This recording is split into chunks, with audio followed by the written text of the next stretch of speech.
public function, you are a European official, you are independent from your own member state, and you work for one of the European institutions. You have a list there, and you have numbers. I mean, the numbers explain the number of staff working in the different institutions. If you sum up, you come up to about 40,000 staff. Which is a lot, but not so much if you compare it to a national administration. I think that the Comune di Milano has the same number of staff of the whole European institutions put together. So, I mean, it's not that bureaucratic as they tend to say. So, I mean, these are the numbers we are talking about 40 to 50,000 staff, and the physiological rate for Italians is about 10%, or at least it was about 10% until the last enlargement to the 27 countries. Still, I think the potential for getting a job in the EU is still quite good. Because if you look at the demography of the staff, you will find out that by 2016, about 40% of the present European staff will retire. This means that there's going to be quite a lot of turnover, so there are real possibilities. What kind of people, what kind of profile is the EU looking for? We need people who are, of course, knowledgeable about the EU, how it works, what the institutions do, what is the decision-making process, and so on.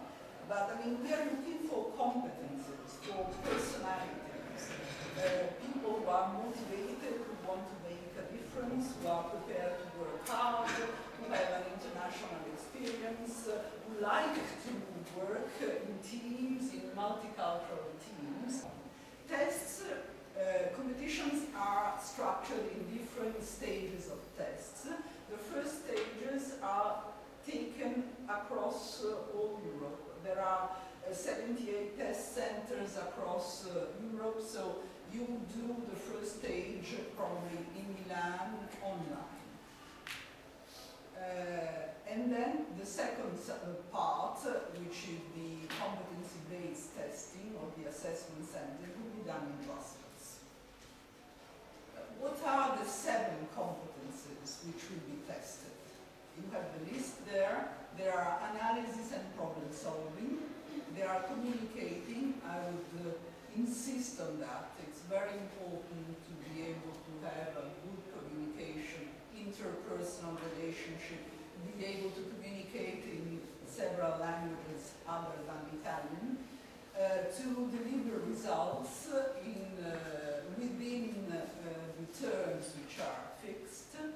People who are prepared to be on constant learning across the whole career, who can give priority, who are resilient, because you have to be patient, because the decision-making process at EU level can be slow. So you need to be resilient and try and over again by trial and error. Who are prepared to work with others, who have good leadership profile. The assessment centers, which is the second stage of the EPSO test, are taken in Brussels, and you should look at the AD list. The AD is the staff category for university diplomas. So it would be the kind of competition you would tend to enter.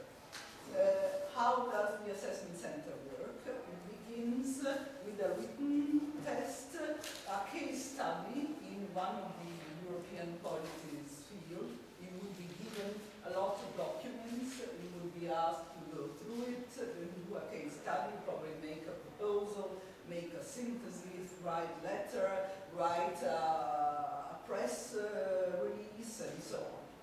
Then there will be a group exercise, it will be a multilingual group, and an oral presentation, which will include also the language testing, and then an individual structured interview. What's the academic features which are required?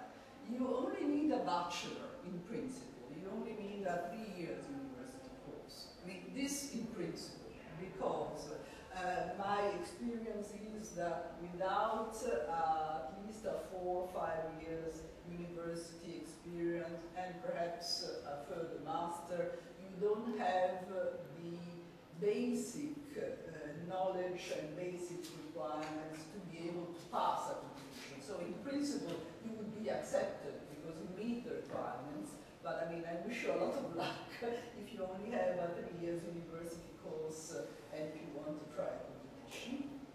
This for administrator, which is the university background. There are also, of course, competitions for assistants, and for that you only need a higher secondary education. What kind of jobs? You have all sorts of jobs.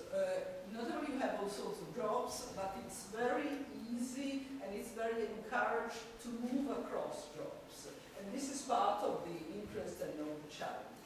So, of course, I mean, if you are a lawyer or if you are an economist, you will not become, I don't know, an IT project manager.